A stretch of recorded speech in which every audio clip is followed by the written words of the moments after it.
What's going on, everybody, and welcome in to this edition of Be Schaeffer Daily. Brenden Schaeffer here with you in the evening hours of Monday, June 19th, 2023. And tonight we're talking about a Cardinals win.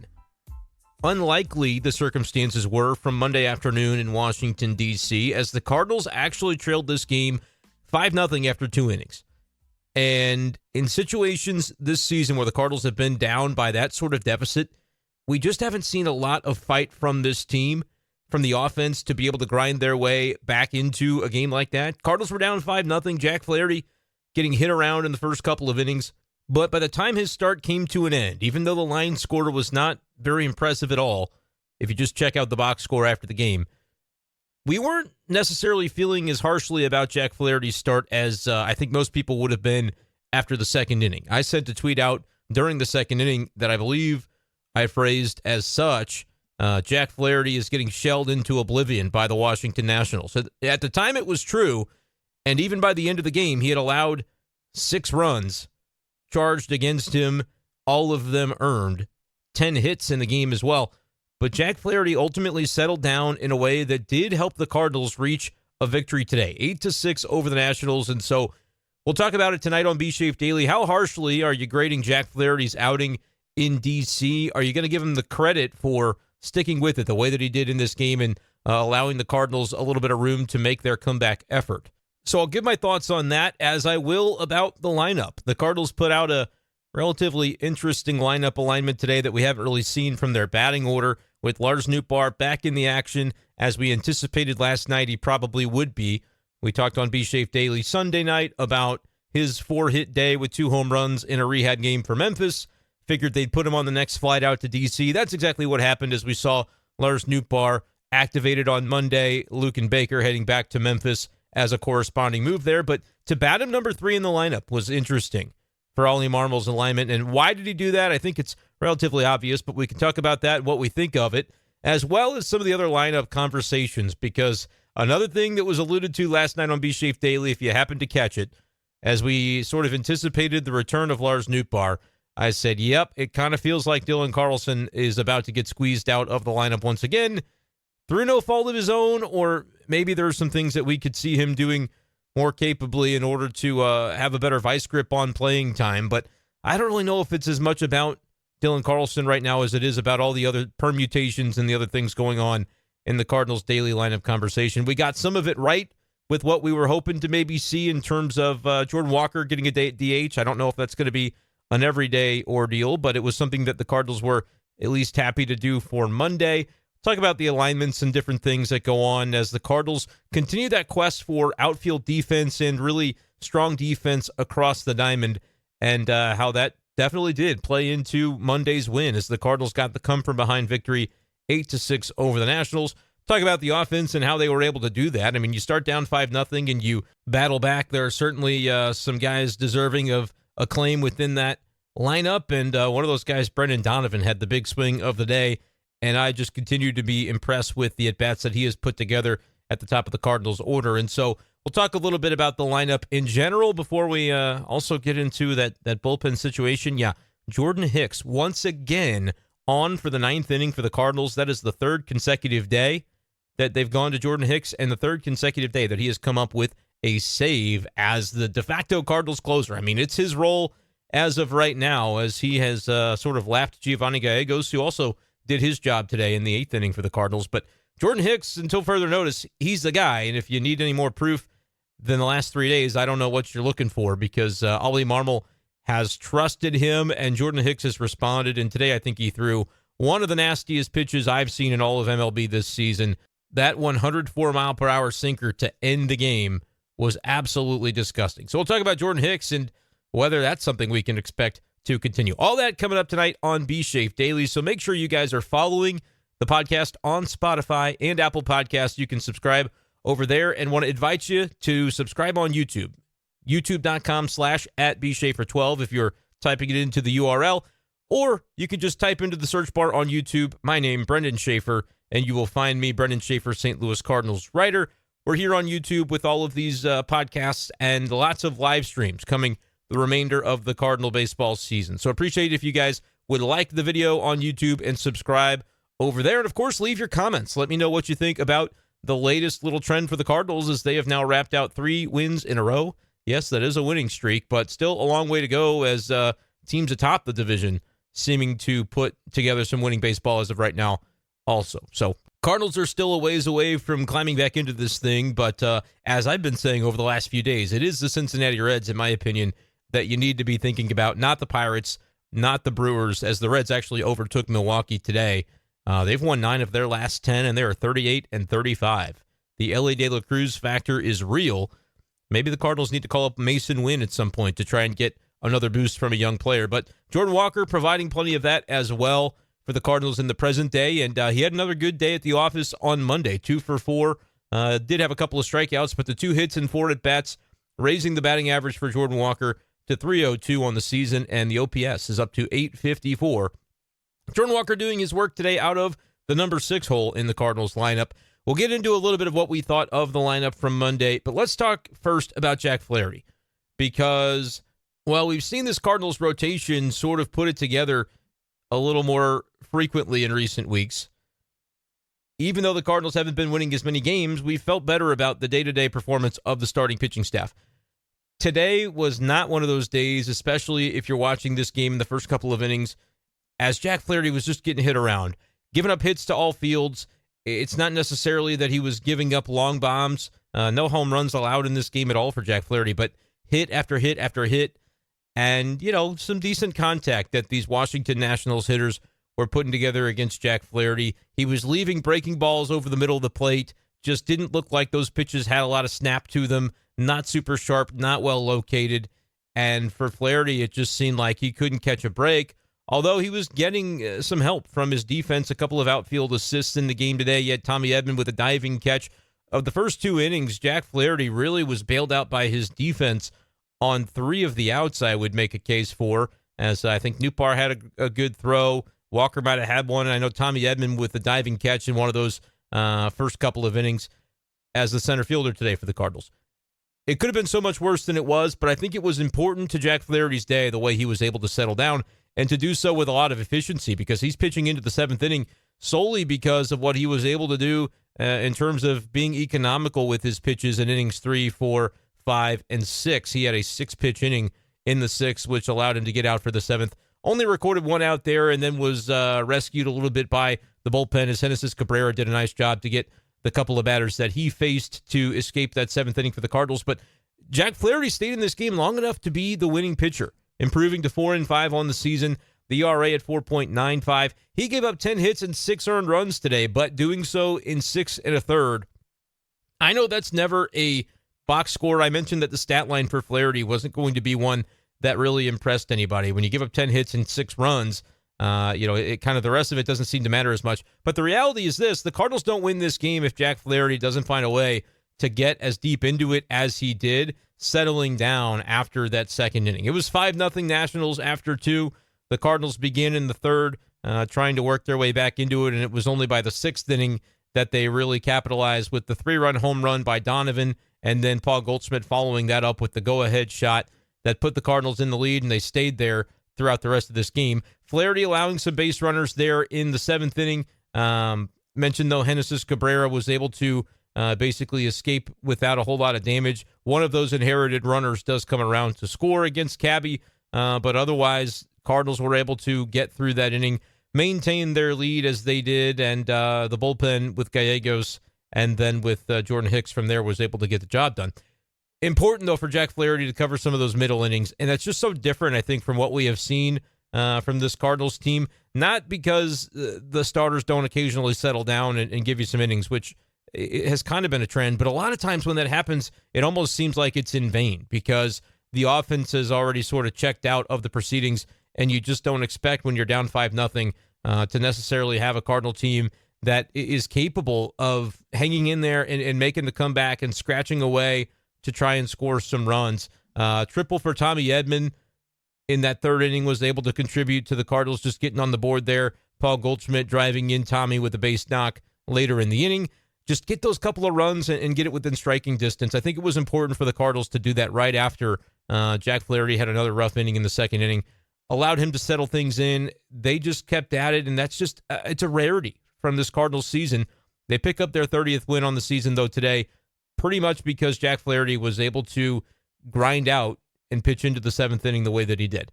It's not like he deserves an award. He was awarded enough by getting the W next to his name to go 4-5 on the season. But no, this isn't going to be the kind of start that I think we use as an example of a quality one from the Cardinal rotation. In reality, they're going to need better, and they're going to need better more consistently from all 5 of their starters. But this is also part of the reality of what we've come to expect from this Cardinals season, which is a lot of hits given up by the rotation. You can at least say for Flaherty's credit, he didn't give up any home runs while pitching into the 7th today. But 10 hits in an outing is not all that unusual for what we've seen from the Cardinals rotation. And Flaherty is one of the guys that you really don't expect to see that from because his ability to miss bats should be higher in theory than some of the other guys in this rotation. But he's been pitching to contact the entire rotation in a lot of ways, has been pitching to contact.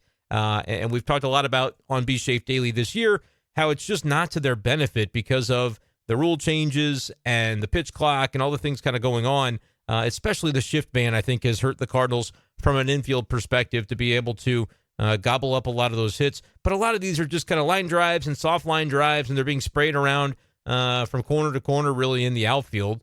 And I just don't know defensively in the outfield if there's a whole lot the Cardinals could have done more today. Like I said, you have some assists, you have some nice sliding catches being made. Nootbaar returning with his play in right field. Did a nice job today. It's just one of those things where the contact was significant enough that it just seemed like Flaherty was underwater and was obviously able to get around it eventually. How harsh are we going to be about his outing? Well, I think you do give him some credit to say, hey, at least he got deeper into the game, didn't burn up the bullpen. But it is because of his ability to kind of keep it where it was that the offense, I think, shows a little bit of life to recognize, hey, we're still in this game, a chance we have to be able to make a come from behind. You do kind of recognize you're playing against the Nationals, a team, one of the rare teams now in the National League that does have a worse record than the Cardinals. The Nats now are 27-44.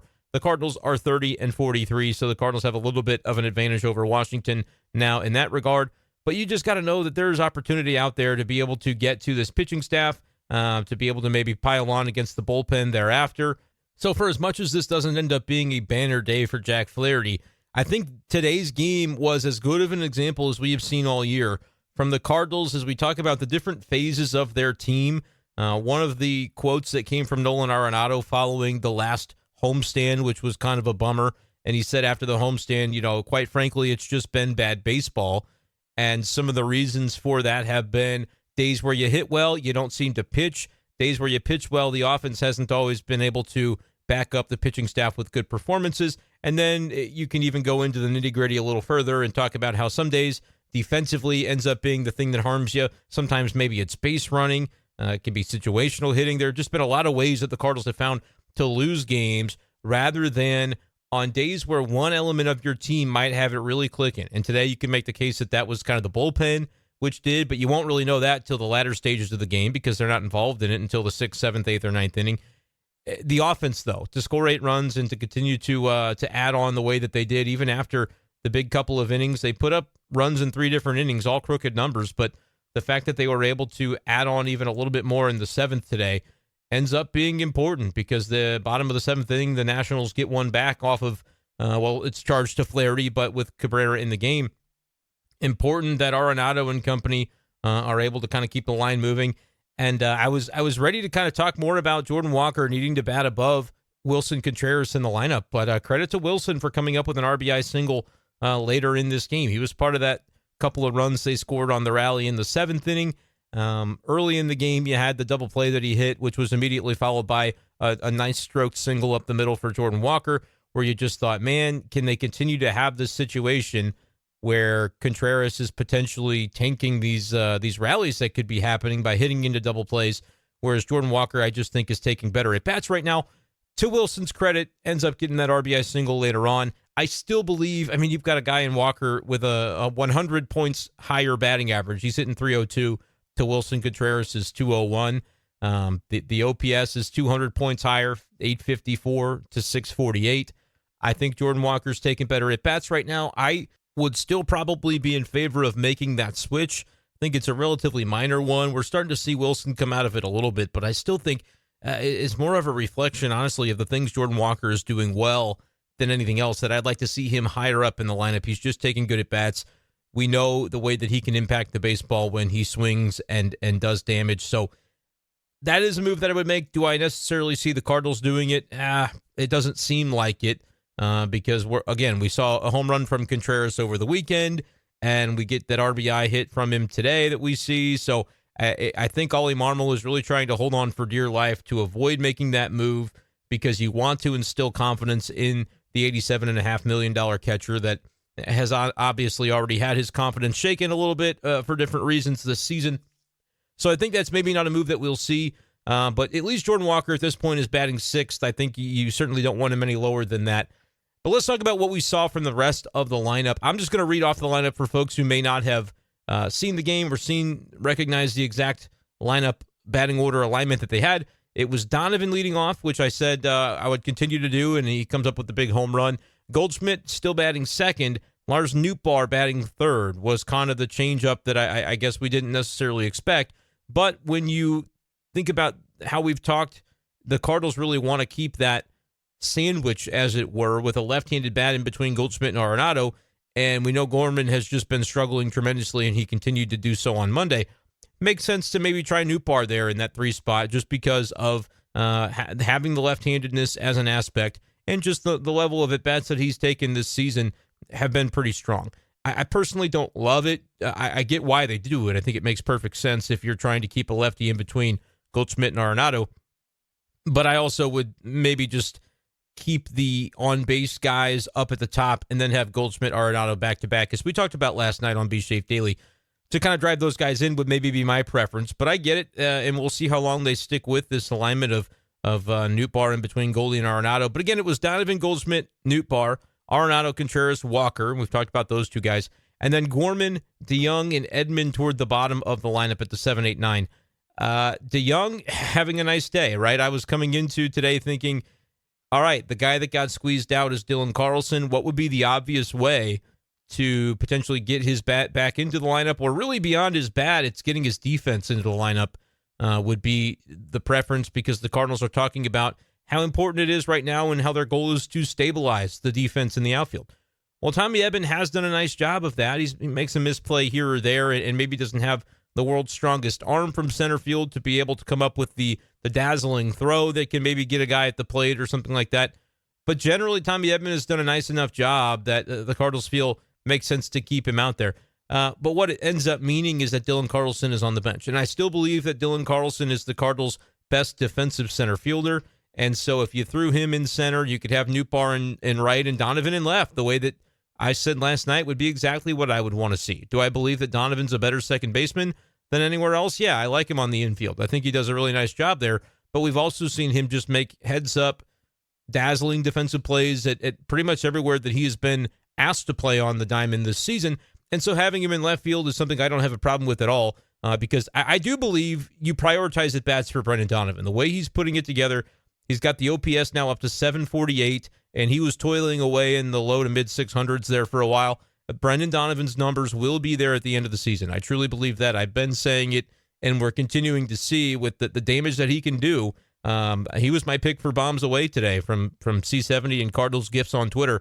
I thought it'd be a Donovan home run. I guessed the first inning to right field instead of the fifth inning to right field, so no trifecta for me. But I did feel like today was maybe going to be a day we'd see him go yard, and he was able to come through on that. But my point in bringing him up is, regardless of defensive position, I do think you continue to prioritize at-bats for him.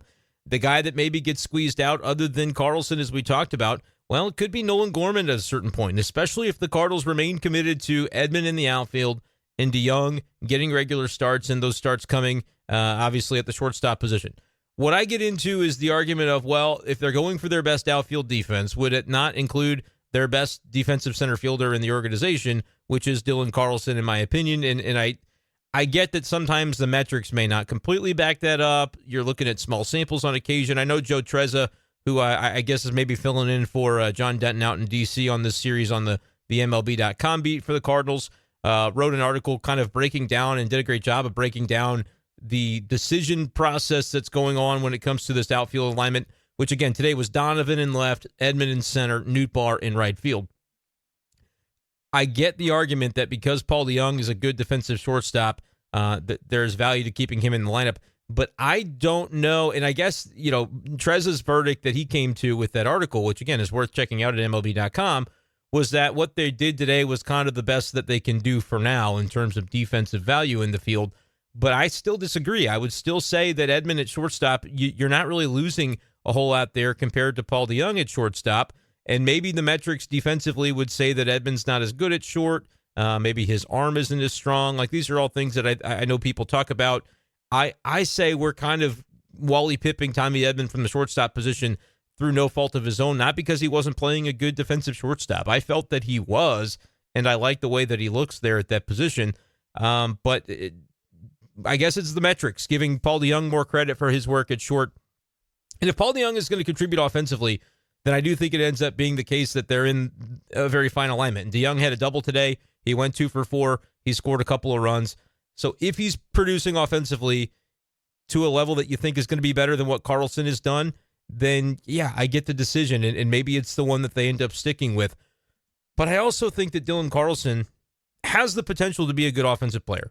And maybe I'm just on an island about this.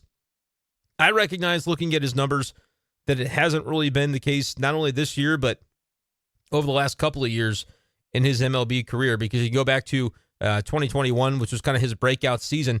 He had great numbers, a 780 OPS, hitting 266 with a 340 on base and slugging nearly 440. Had 18 home runs that year in a full season of games. If the Cardinals were getting that from their lineup in the outfield, you would absolutely smash that button, lock it in, no questions asked. 780 OPS with a 115 OPS plus. That was Dylan Carlson in 2021. He simply, though, has not been the same guy offensively since then. Last year was a 695 OPS, which put him at 99 OPS plus, basically a tick below league average for the outfield position that he was playing. And just kind of underwhelming. Not a lot of power. You get 488 plate appearances last year from him and just 8 home runs. The power has kind of evaded his game for whatever reason. Now, he still did hit 30 doubles last year, but just had not been a very powerful hitter. And this year, I'm a Dylan Carlson fan. I think he's a guy that I would give opportunity to because I know what he can do to stabilize the outfield in terms of defensively. But, I got to be someone that acknowledges the numbers as well and don't put my head in the sand on it. Just 5 doubles, a triple, and 3 home runs and 142 plate appearances. And Jeff Jones had the tweet. I was talking back and forth with Jeff about this today because he's more of the mind that, maybe Dylan Carlson is just kind of who he's showing us to be over the last season and a half offensively, and that's not necessarily something that you that you prioritize in terms of daily playing time. And he had this tweet: Paul DeJong has 10 homers in 178 plate appearances this season. Carlson has 9 extra base hits in total in 142 plate appearances. So yeah, DeJong's ability to hit the long ball and hit for power, have that higher slugging percentage, that's something the Cardinals are prioritizing in their lineup. And it makes sense, too, that they feel good about the production defensively that they're going to get from him at shortstop. So in the mind of the team, if Tommy Edman is a good defensive replacement for what Carlson would provide in center, even if he's not quite as good, he can still be above average and give them a good look. And what they're looking for is to just not have these terrible plays that screw a pitching staff over and cost you a bunch of runs. Now, again, he's had 1 or 2 that have been a little bit costly as he kind of continues to learn the ropes out there. But I think by and large, his athleticism for Tommy Edman has allowed him to be pretty successful in center field. And so if they view Tommy Edman, and again, I don't think it's worthwhile to look at just the defensive metrics because a lot of times those will get more accurate, in my opinion, when you look over a longer sample. You can gain a lot more clarity with what you're actually looking at with those. But a lot of times defense can just be related to the eye test, and you look at the kind of jumps the guys get, and you look at the kind of whether the throw from where they are, from where they should have been, was the throw competitive to try to gun a guy out at the plate or at third base or whatever the case might be.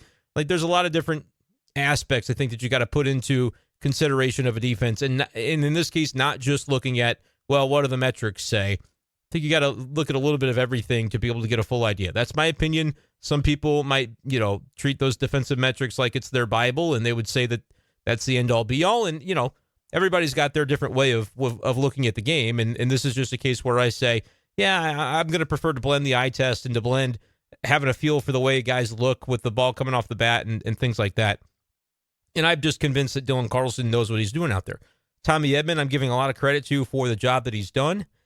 The Cardinals can view it, though, that if they're basically about even if you were to give a slight edge to Carlson, if they view it that DeYoung is just as much of a better shortstop than Edman at second base, then Carlson is better than Edman in the outfield, then you can still make that trade-off, especially if you're projecting to get better offensive production in your lineup from Paul DeYoung being in there rather than Dylan Carlson. I don't know that that's for sure the case, but even as DeYoung has struggled a lot recently, you can still look at his OPS this season, and it's at 754, which to me, if the Cardinals had Goldschmidt, Arenado, Jordan Walker, and I'll even cap it there. I'll just say those three guys doing whatever it is that they would naturally do, and then if you just had a button you could press to get everybody else at 754 OPS, which would mean Tommy Edman going up by 29 points. Gorman would drop by about 30-something points, although he may do that on his own if he continues to play and play poorly. Contreras would be up another 100 points because he's about 648. That's 106 lower than DeYoung's 754. Nootbaar's right at that number, 756. Donovan's right at that number at 748. So I think if you plugged in those numbers and just let the guys that I consider to be kind of the three best hitters right now, Goldschmidt, Arenado, and yeah, Jordan Walker is in that conversation for me, especially with the slump that Gorman's going through. I think that ends up being a pretty competitive MLB lineup and one of the best that you're going to see. Now Nootbaar is another guy that you'd probably like him to ultimately be above 756 if he can get more like 780, 790, push 800. I think that's more along the lines of what you expected from him to begin the season. And I frankly think Brendan Donovan will end up well above 750 by year's end. He's been trending in that direction and is finally kind of climbing that mountain to now 748. Again, from where he had been, he'd really been struggling. And you're seeing now the power come back into his game a little bit. The on-base skills and the plate discipline skills have always been there for Brendan Donovan, who is, to me, just always going to be a guy with a freakishly high on-base percentage. If he's able to add power to that, which he's up to now 7 home runs on the year, if he can wallop 12 to 16 home runs for the season, you're going to look at wins above replacement numbers from Donovan that are going to be really, really impressive at the end of the year. But as we kind of get into this lineup talk, again, we predicted that it was going to be Dylan Carlson probably on the outs.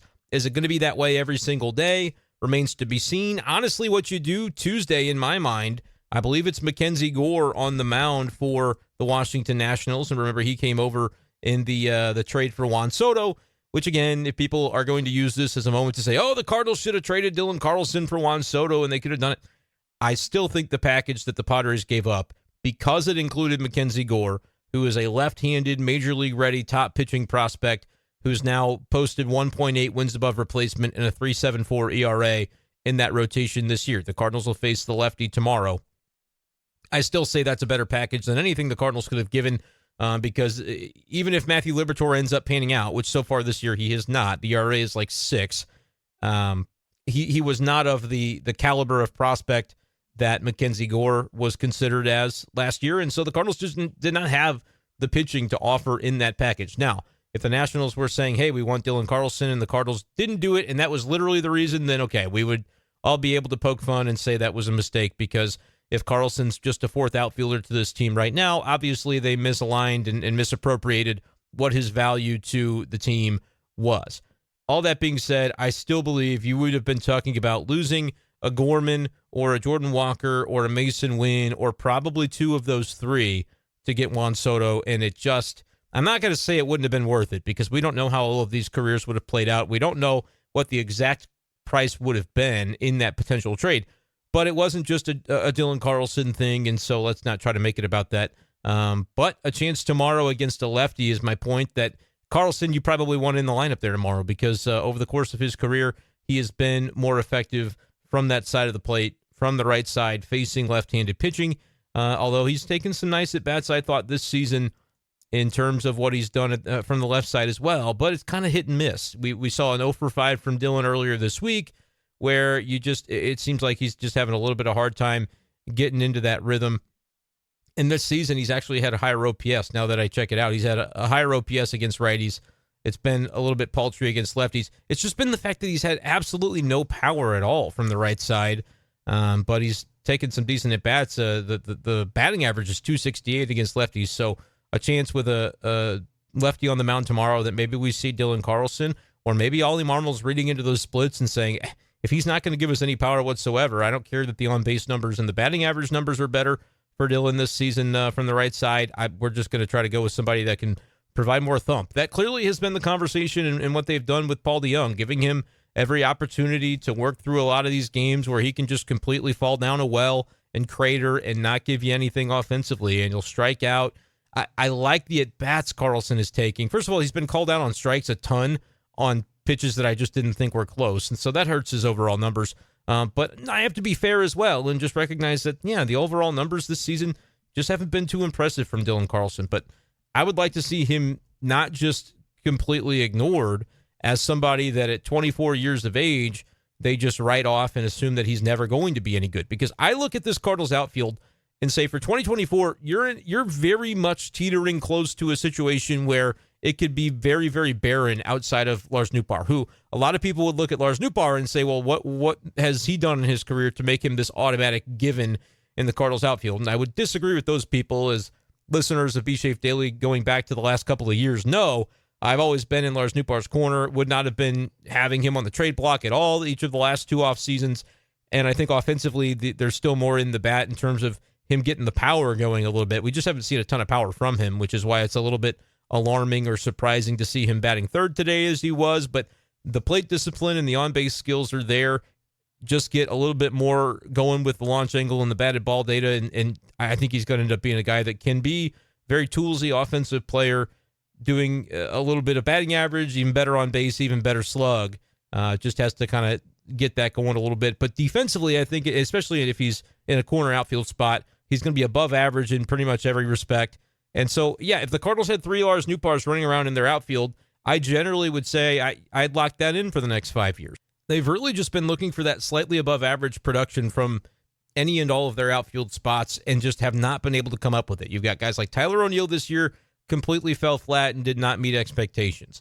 Dylan Carlson, offensively, granted, they have not given him any reason to thrive because he's kind of been the first guy that they're willing to throw under the bus or at least off the bus when it comes to daily playing time.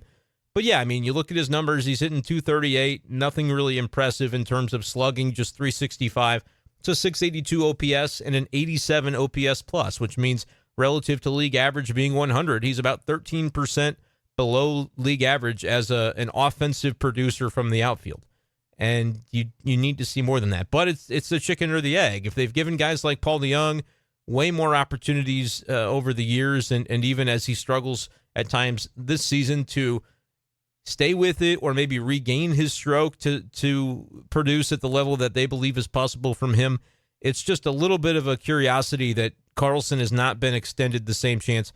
But I think they have to get into predicting and projecting a little bit what a guy's going to look like. And if you look at the batted ball data, Carlson just has not been a guy consistently over the past couple of years hitting the ball hard with regularity. And I think they've sort of made up their mind of where he falls in the pecking order. And they don't have anything negative to say about him. It's just kind of a rock and a hard place situation for the Cardinals where they just have guys that they are betting on a little bit more in terms of being able to produce offense and damage when they step into the batter's box. So I don't know what it would take for Carlson to sort of change the perception of him from within the organization. I guess it's just having more of those damaging swings more often.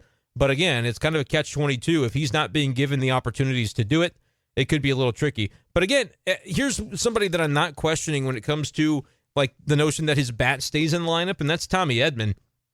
Again, I think if he's batting ninth, you are going to have a better 9-hole batter than most everybody in the league. And right now, that equates to a 240 average and just a 725 OPS. But 725, I mean, you could do a lot worse than that from an OPS standpoint. Again, there are guys within the Cardinals lineup like Wilson Contreras doing much worse than that. And obviously, Edman today, with the big day that he had, got those numbers to climb up a little bit. He only ended up taking 2 at-bats, but 2 for 2, had the triple, walked a couple of times as well to reach base a total of 4 times, and he scored 3 runs. So a huge day offensively for Tommy Edman. The wins above replacement numbers aren't really there for him in the way that we've seen in the past, just because defensively, like the metrics, for whatever reason, not loving what he's done this year, which again, he's had moments at second base where I thought, I mean, you don't even have to think too hard about it. He's had a couple of plays at second where errors have sort of ultimately led to the Cardinals losing games relatively directly, as he's made a couple of ninth inning errors or late game errors that have cost the Cardinals runs. But just 0.8 on the wins above replacement tally. But I think at the end of the year, you're still going to see Tommy as a 3 to 4, maybe even more win player. Last year, he was 6.3. So I think that's ultimately going to all level itself out.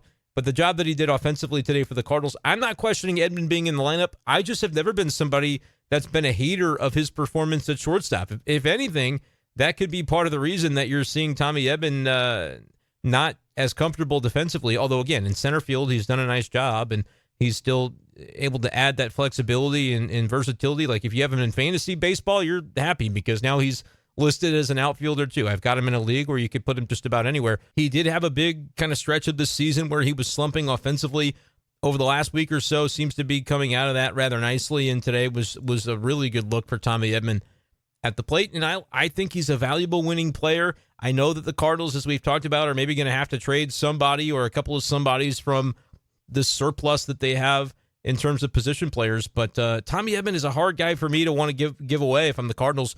And I would always just be worried if I traded him for a pitcher, that I trade him for that pitcher, and then at any point that guy can blow out his arm, and for the next 15, 16 months, I don't have the benefit of him. And I also then don't have the benefit of Tommy Edman with everything that he can bring to a team.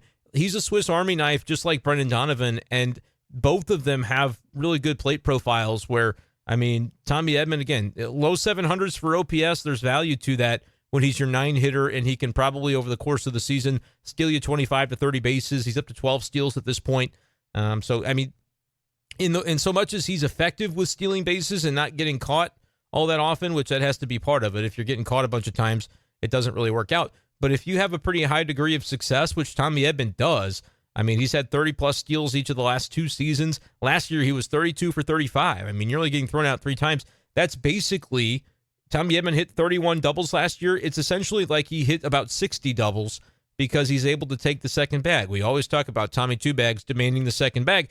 There is a intrinsic value to that. And this year, just 13 doubles so far, but 12 for 13 in stolen base attempts. That guy gets you the second bag, and you're in scoring position, which if the Cardinals knew how to hit with runners in scoring position, that would be even more valuable. But I do think there's a lot of value that Tommy Edman brings to the table that unless I'm getting just a bona fide ace, man, I'm really having a hard time when you're talking about the idea of trading Tommy Edman. Like the Twins and the Marlins pulled off that trade of Pablo Lopez going to Minnesota for Luis Arias. Arias is another one of those guys that, he's a middle infielder, a dime a dozen, right? No, Arias is hitting 400. He had 5 hits today, and Miami is 10 games above 500, and he's kind of a heartbeat of that clubhouse kind of guy. We haven't seen a 400 hitter in a long time in MLB, and right now through, at least mid-June, Luis Arias is right on the button on that. And so that's just kind of to give you an idea of the kinds of guys that sometimes get traded for. Like, that's a 1-for-1 MLB pitcher for MLB hitter deal that Minnesota probably felt pretty good about when they did it, because they said, oh, well, I mean, he's a second baseman, Luis Arias. We like the guy, but it's just, we really need an ace type of pitcher. We think Pablo Lopez can be that. Lopez has a 4.27 ERA. He's getting relatively deep into his starts. He's doing a nice enough job for them. Has 1 win above replacement. But Luis Arias was like a legit middle infielder who maybe just because of his positional aspects was not being totally valued as much.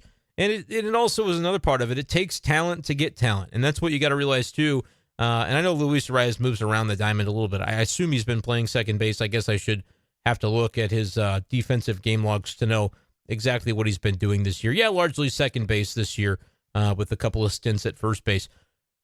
It takes talent to get talent. And if you're one of those that says the Cardinals need to trade for an ace pitcher, I get it.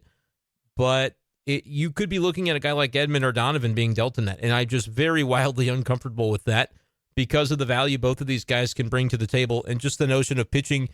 It gets injured. Like, that's what pitchers do, is they get hurt. And as much as I can recognize the Cardinals absolutely need pitching if they're going to thrive, if they're going to be able to get where they need to go, not just talking 2023, but like designing this roster a little more effectively for the future, it's going to come down to some difficult decisions like that. And I just think Tommy Edman, Brendan Donovan are 2 guys that should not be undervalued. Now, Nolan Gorman is another interesting case. Like, if you would have talked about a month ago at this time or even 3-4 weeks ago after Nolan Gorman had his big series against the Dodgers, say, yeah, the Cardinals could probably trade Nolan Gorman and get the world because everybody's like, oh, this guy might just be an MVP candidate now. He might be a perennial all-star now. He's really, really, really fallen down the well, so to speak. Since then, his ERA, or not his ERA, but his OPS is down to now 790 and another 0 for 4 today, where again with a lefty tomorrow, I mentioned that Carlson maybe gets a chance in the lineup.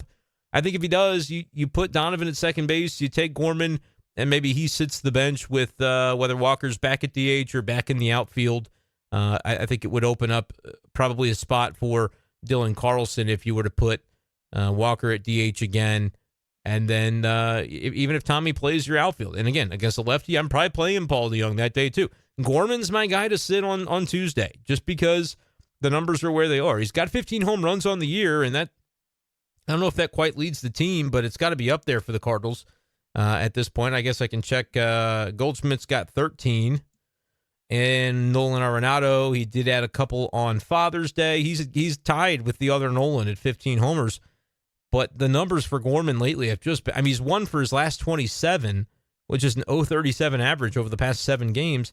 He is 4 for his last 51. That's an 0.78 for basically half a month. And if you go back for a full month, a full 30 games, he's hitting 174 with just a 330 slug. So he's just not been the same guy. We talked about it in the offseason. The reason I thought they would trade Nolan Gorman was because of exactly the potential for this scenario playing out, where last year when he slumped, what did they do? They sent him on the bench. They sent him to Memphis. Granted, they had Albert Pujols as an obvious answer every day for the DH spot, but this team has answers. I mean, Dylan Carlson getting into the field and keeping everybody else bat in the lineup could be an answer. You're going to play Donovan. You're going to play Tommy Edman. If they want to play DeJong, you could see how Gorman versus Carlson could be kind of another element to this debate.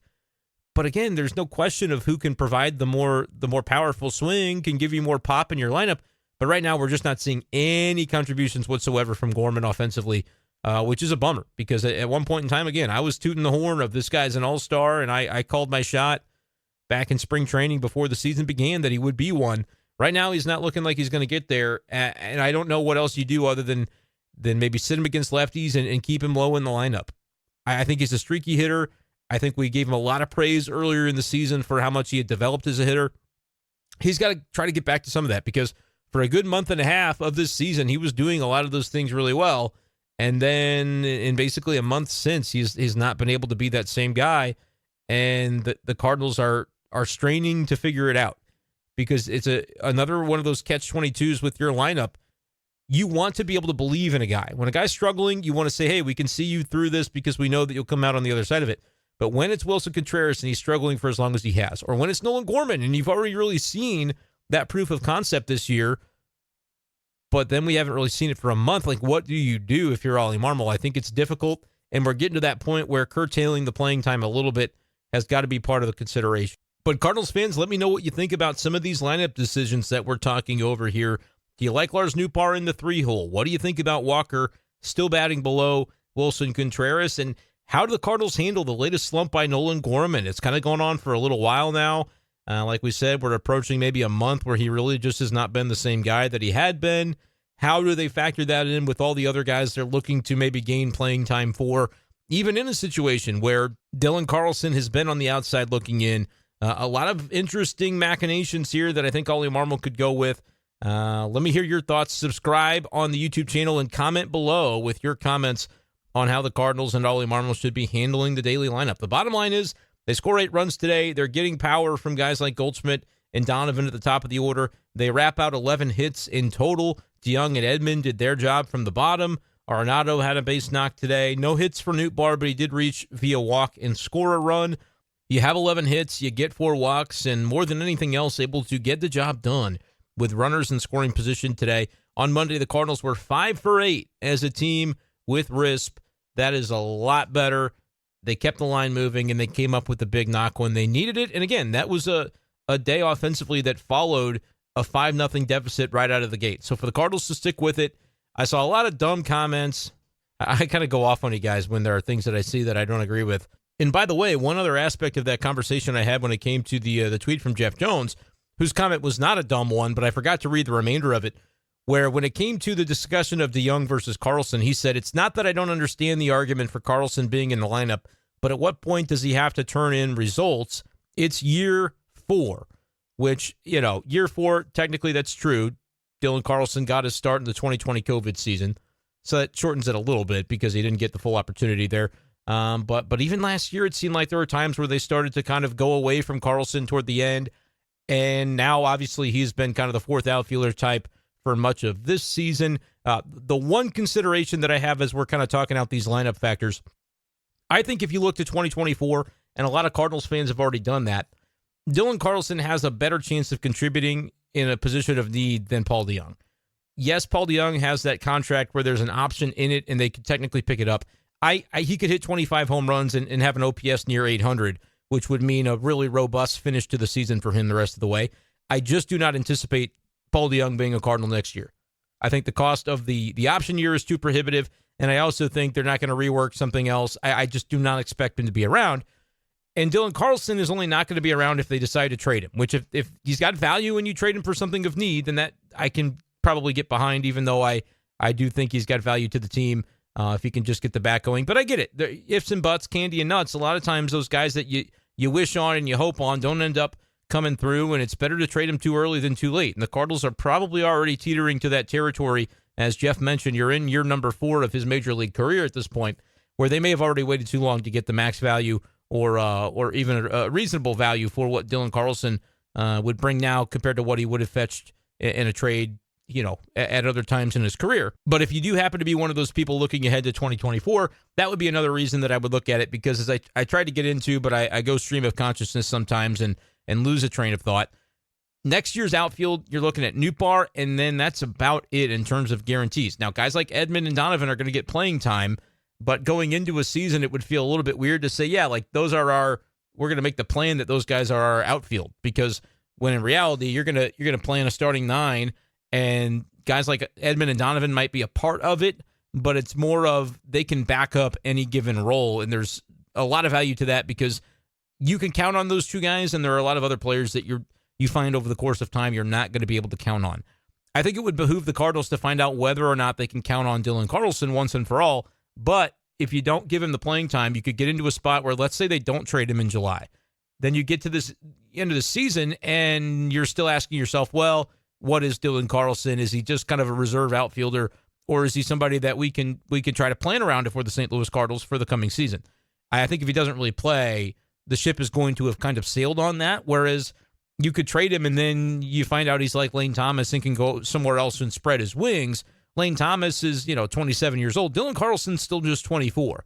So if the Cardinals are going to give up on what they believe his bat to be without really fully fleshing it out during a season where there is clear opportunity right now to do so, that would be the one caveat that I would offer to say that maybe Dylan Carlson deserving of more of a look than what they're going to give him. But again, if they think Paul DeJong can give him 25 home runs and he's already up to 10, so maybe it's possible, and they're still hell-bent on trying to win this season, I'm in support of that as well, because I don't think you as the St. Louis Cardinals should be eligible to write off this season so easily. Even though it's going so poorly, I still think there should be an expectation, and ownership and management should make every effort to try and make good on those expectations from before the year. Obviously, those have maybe had to shift a little bit, but you can think back and anchor back to what those were, and the Cardinals should be striving to win. So if they think Paul DeJong is that, there may be some fans that disagree, but I understand if they're doing their level best and saying, no, we believe that prioritizing not only the defense, but the offense that DeJong is going to bring, and that's going to edge out Dylan Carlson, which I do believe,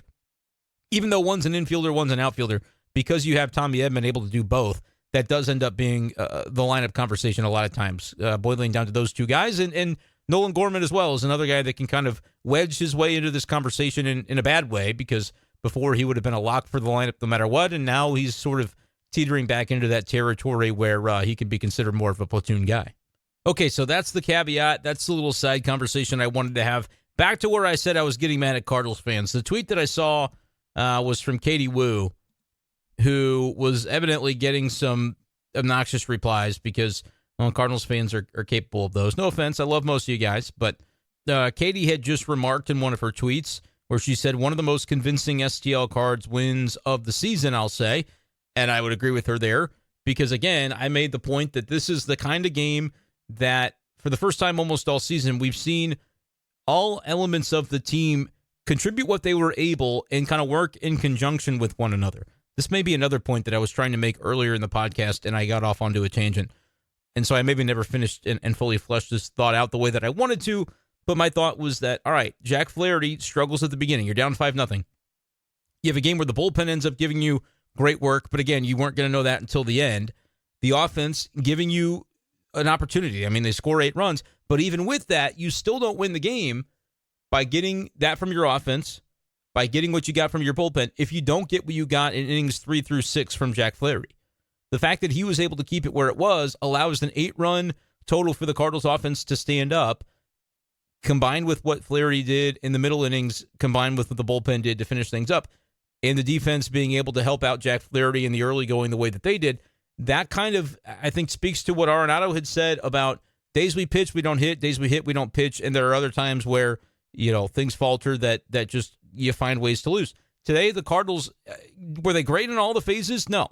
Tommy Edman was another guy that we asked this question of during the last homestand, where he said, I don't think you need to play great or exceptionally well in all 3 phases or any one phase, but if you're just good enough in all the phases, that can allow you to win. Well, were they good enough in the starting rotation today? Well, no, but the various levels of just deplorable, if Jack Flaherty doesn't come back out there in innings 3 through 6 and at least give you something, versus what he actually did, there's definitely a distinction there. And that distinction was one that allowed the Cardinals bullpen to take over with a lead because of what the offense brought. So, they finally all worked in conjunction with one another. You're not always going to have the best in every single aspect of your team. You're not going to have the offense provide a 10 out of 10. You're not going to have the A-plus game from your rotation every day. But I think today was an example, and maybe the best example of the season, where with what they had to bring to the table from each element of their roster, that element brought it. And there was a feel for the game when the other aspects of the roster could go, yep, we're going to need these insurance runs. The bullpen could say, yep, they're going to need us to be completely perfect today without any margin for error because of the things that happened beforehand. They were in conjunction. There was some cohesion to the way this game played out. And so I agreed with Katie saying that it was one of the most convincing wins of the season.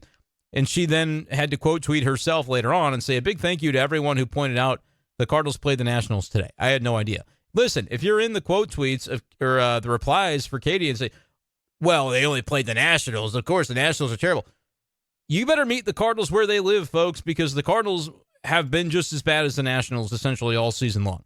A win is a win in MLB this season, especially if you're the St. Louis Cardinals. So I would say never change Twitter, but I'd like some of you guys to change and to not have to point that out as if Katie did not know who the team played in the game on Monday. But my point in bringing all of that up is the fact that the Cardinals have indeed won 3 games in a row, and at a certain point, you take the wins where you can get them. To beat the Mets over the weekend, the last 2, now they've won a third. Yes, does a sweep begin to come into focus against Washington if you can get it done against the lefty Gore on Tuesday? Absolutely, because you are going to have to steal some sweeps where you can. But to sweep the series, you got to win the first 2. And so we'll see if the Cardinals are able to do that. But I just wanted to finish up tonight with a reminder to subscribe to B-Shape Daily, Apple and Spotify, but in particular on YouTube. If you like this content on YouTube, make sure you subscribe to the Brenden Schaeffer channel. Probably Tuesday night, we'll try to get back to a live stream. I know I've gotten some questions from people hoping that we'd have one tonight, but just felt a little bit more easy to get back into the swing of things. Want to do a couple of lives because I'm also kind of test out to see what it looks like from YouTube perspective when we've got the monetization going, and that's all very new. And so I'd like to do a couple of just pre-recorded podcasts in a row, see how the numbers are going, see who's finding us brand new and things like that. So it's a little bit of an experiment on my end, but appreciate you guys listening here. But no, I wanted to talk about Jordan Hicks before we got out of here because that's a dude that said, pass me the rock. 3rd game in a row, Cardinals are in a save situation. Gallegos throws the 8th, and I just was sitting there thinking, I guess Gio was going to throw the 9th as well because obviously, Hicks is not going to be in there. He's pitched 2 days in a row, got the Cardinals 2 saves in a row as he is evidently the closer now. And then next thing you know, Jordan Hicks is being showed on TV warming up out in the Cardinal bullpen there in D.C. Really cool, man. That's what the Cardinals need. They need some dudes who in that bullpen can go out and take the ball. And it's not a knock on Ryan Helsley because the limitations are the limitations, right? And you don't want to do anything to jeopardize your body and your long-term health, which, again, Ryan Helsley is in a spot right now where the soreness and the forearm and things going on, he's not being able to help his team. And so certain guys, you've got to managed maybe a little more carefully. I love that Jordan Hicks is a guy that senses an opening here, and also, senses that maybe free agency is coming up, and he could be viewed as a marquee closer if he could take this job and run with it the rest of the 2023 campaign. But I just love that Cardinals needed a guy like Jordan Hicks to step up, and the way he's done over the past 3 days, getting 3 saves in a row. I believe they said on the broadcast the first time since 2019, April of 2019, that Hicks has been used in 3 consecutive days. And if you're wondering if the stuff was maybe going to tail off a little bit because of fatigue or something like that, no. Jordan Hicks, the 104-mile-per-hour pitch that he threw, I guess it was to Lane Thomas to end the game, it's got to be the best fastball, like the best singular fastball thrown in MLB this season. I'm watching it again now. It was absolutely filthy. The sinker looks like it's going to be, middle basically, or just kind of low part of the strike zone. And it ends up just off the plate, low and in, nothing Lane Thomas could do with it. And again, 104 miles per hour. My goodness, the slow-mo of that thing is just disgusting. Nice backhanded stab by Contreras as well to be able to hang on to that pitch. The movement was just lethal, hitting up 104 on the radar gun. The Cardinals needed Jordan Hicks, and I think that's the kind of guy, when he's going right, that you can rally around a little bit to try and buy a winning streak. That's what the Cardinals are looking to do. Day after day, they've got to find guys that are going to step up. Today, I'm looking at the Donovans of the world, the Goldschmidts of the world, which, again, we might end up having a podcast at some point getting into the longer scale conversation about, does this team trade Paul Goldschmidt if they're out of it? And I think the answer is no. And so it may be, as Joey from Friends would say, it's a moo point. It's like a cow's opinion. It's just moo. Doesn't matter.